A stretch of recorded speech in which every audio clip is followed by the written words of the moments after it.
Ikalawang Timoteo Kapitulo 1. Magandang balita Biblia. Mula kay Pablo na apostol ni Kristo Jesus ayon sa kalooban ng Diyos upang ipangaral ang tungkol sa buhay na ipinangakong makakamtan natin sa pamamagitan ng pakikipag-isa kay Kristo Jesus. Kay Timoteo na minamahal kong anak, sumaiyo nawa ang kagandahang loob, kahabagan, at kapayapaang mula sa Diyos Ama at kay Kristo Jesus na ating Panginoon. Pasasalamat at paalala. Tuwing inaalala kita sa aking panalangin araw at gabi, nagpapasalamat ako sa Diyos na aking pinaglilingkuran ng may malinis na budi gaya ng ginawa ng aking mga ninuno. Kapag naaalala ko ang iyong pagluha, nananabik akong makita ka upang malubos ang aking kagalakan. Hindi ko nalilimutan ang tapat mong pananampalataya na naunang tinagle ng iyong lolang si Loida at ni Eunice na iyong ina. Natitiyak kong nasa iyo rin ang pananampalatayang ito. Dahil dito, ipinapaalala ko sa iyo na pag-alabin mong muli ang kaloob na ibinigay sa iyo ng Diyos nang ipatong ko sa iyo ang aking mga kamay. Sapagkat ang espiritong ibinigay sa atin ng Diyos ay hindi espiritu ng kahinaan ng loob, kundi espiritu ng kapangyarihan, pag-ibig at pagpipigil sa sarili. Kaya't huwag kang mahihiyang magpatotoo para sa ating Panginoon, at huwag mo rin akong ikakahiya na isang bilanggo alang-alang sa Kanya. Sa halip, makihati ka sa pagtitiis para sa magandang balita. Umasa ka sa kapangyarihan ng Diyos na nagligtas at tumawag sa atin para sa isang banal na gawain. Ginawa niya ito, hindi dahil sa anumang nagawa natin, kundi ayon sa kanyang layunin at kagandahang loob. Sa simula pa, ito ay ibinigay na niya sa atin sa pamamagitan ni Kristo Jesus, ngunit ito'y nahayag na ngayon, nang dumating si Kristo Jesus na ating tagapagligtas. Winakasan niya ang kapangyarihan ng kamatayan at inihayag ang buhay na walang hanggan sa pamamagitan ng magandang balita. Para sa magandang balitang ito, ako'y itinalagang mangangaral, apostol at guro, at iyan ang dahilan kaya ako nagdurusa ng ganito. Ngunit hindi ako nahihiya, sapagkat kilala ko ang aking sinasampalatayanan at natitiyak kong maiingatan niya hanggang sa huling araw ang ipinagkatiwala ko sa kanya. Gawin mong batayan ang mabubuting aral na itinuro ko sa iyo, at manatili ka sa pananampalataya at sa pag-ibig na tinanggap natin sa pamamagitan ng ating pakikipag-isa kay Kristo Jesus. Sa tulong ng Espiritu Santo na nananatili sa atin, ingatan mo ang mabuting bagay na ipinagkatiwala sa iyo.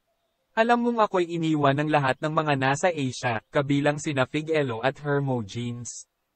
Kahabagan nawa ng Panginoon ang sambahayan ni Onesiporo sapagkat sa maraming pagkakataon ay pinasiglan niya ako at hindi niya ako ikinahiya kahit ako'y isang bilanggo. Sa katunayan, pagdating niya sa Roma, pilit niya akong hinanap hanggang sa ako'y kanyang matagpuan. Kahabagan nawa siya ng Panginoon sa araw na iyon.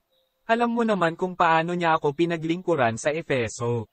Ikalawang Timoteo Kapitulo 2. Ang mabuting kawal ni Kristo Jesus. Kaya nga, anak ko, magpakatatag ka sa tulong ng kagandahang loob ni Kristo Jesus. Ang mga narinig mo sa akin sa harap ng maraming saksi ay ipagkatiwala mo rin sa mga taong may katapatan at may kakayahang magturo naman sa iba. Makibahagi ka sa hirap tulad ng isang mabuting kawal ni Kristo Jesus. Ang isang kawal ay hindi nagiging abala sa mga bagay na walang kaugnayan sa pagiging kawal, sa halip, sinisikap niyang mabigyan ng kasiyahan ang kanyang pinuno. Hindi maaaring gantimpalaan ang isang manlalaro kung hindi siya naglalaro ayon sa mga alituntunin. Ang magsasakang nagtatrabahong mabuti ang siyang dapat unang makinabang sa bunga ng kanyang pinaghirapan. Isipin mong mabuti ang sinasabi ko sa iyo at ipapaunawa sa iyo ng Panginoon ang lahat ng ito. Alalahanin mo si Jesu Kristo, ang muling binuhay at nagmula sa angkan ni David, ayon sa magandang balitang ipinapangaral ko. Ito ang dahilan ng aking pagdurusa at pagkagapos na parang isang kriminal. Subalit hindi kailanman maigagapos ang salita ng Diyos. Tinitiis ko ang lahat ng bagay alang-alang sa mga hinirang ng Diyos upang magkaroon sila ng kaligtasan at walang hanggang kaluwalhatian mula kay Kristo Jesus. Totoo ang kasabihang ito, kung tayo'y namatay na kasama ni Jesu Kristo, mabubuhay din tayong kasama niya. Kung tayo'y nagtitiis ng hirap sa mundong ito, maghahari din tayong kapiling niya.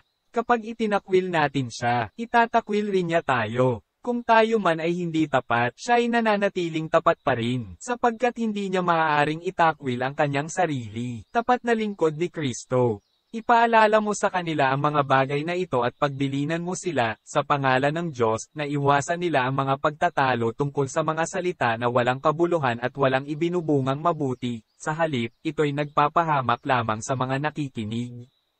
Sikapin mong maging kalugod-lugod sa paningin ng Diyos, isang manggagawang walang dapat ikahiya at tama ang paggamit sa salita ng katotohanan.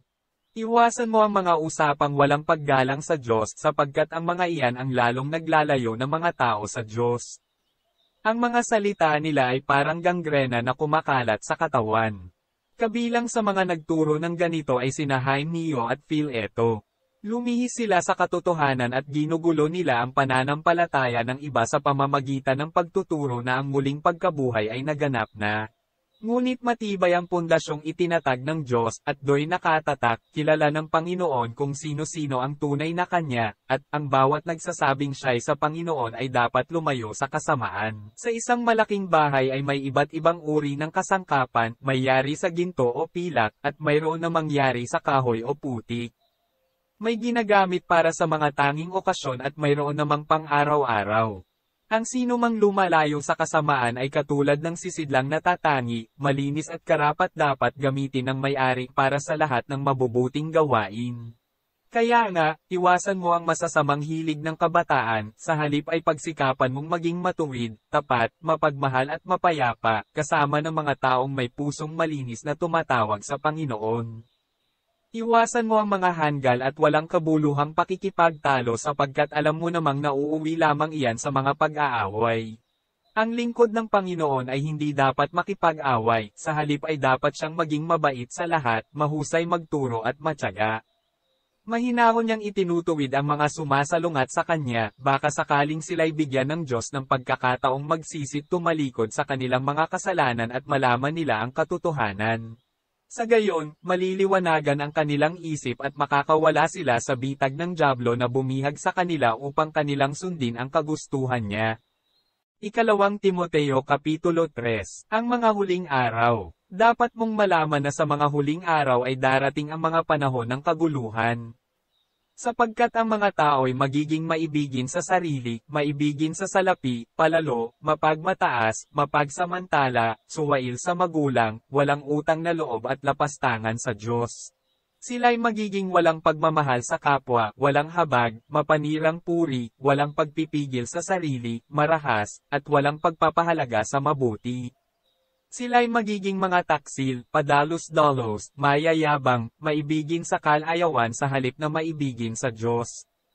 Sila'y may anyo ng pagiging makadiyos, ngunit hindi naman nakikita ang kapangyarihan nito sa kanilang pamumuhay. Iwasan mo ang ganyang uri ng mga tao.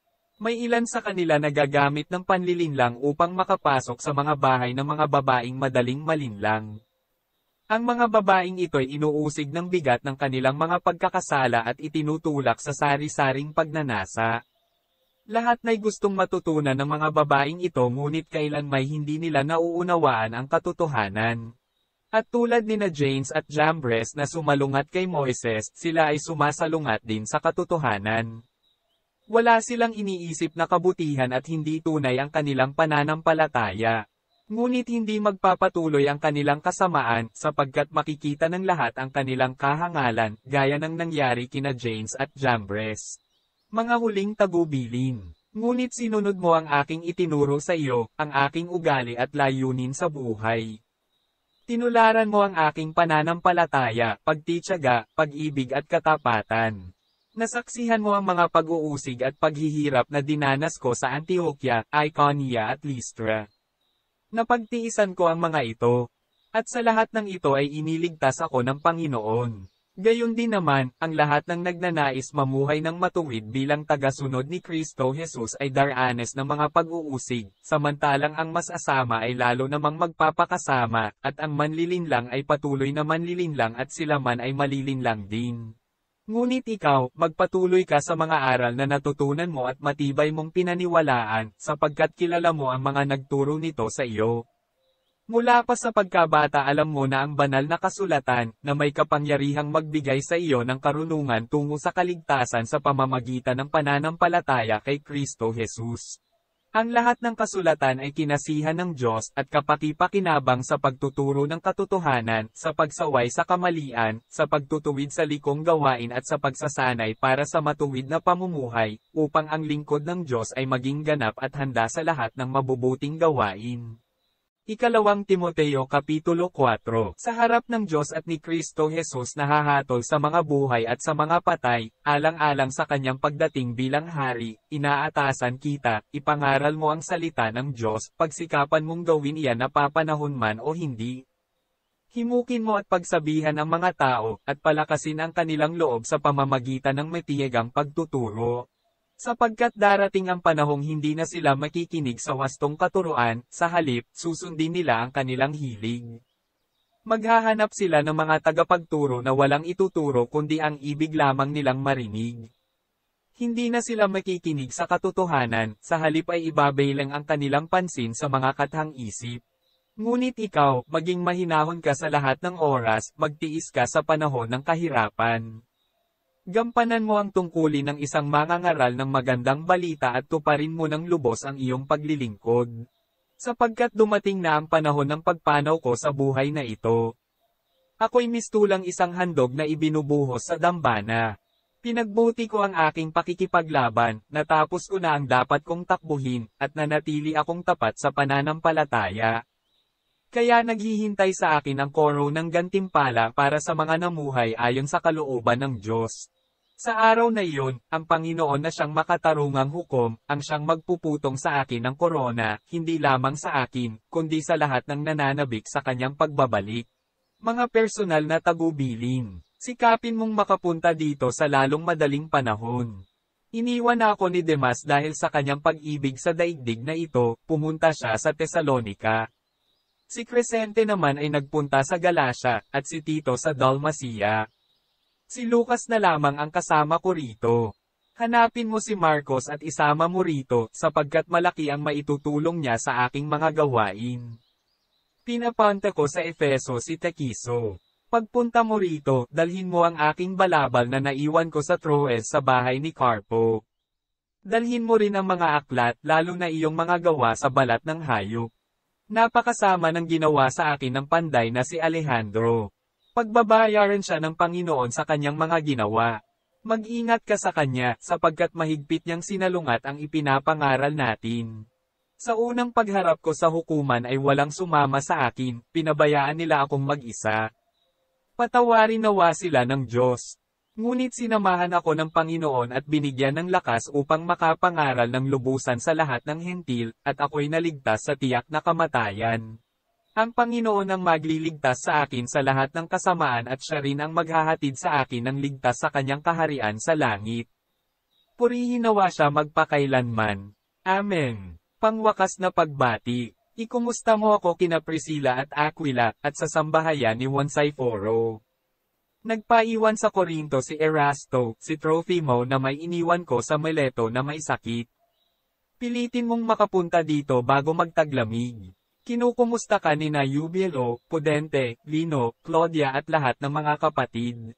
Samahan nawa ng Panginoon ang iyong espiritu. Sumainyo no ang lahat ang kagandahang loob ng Diyos.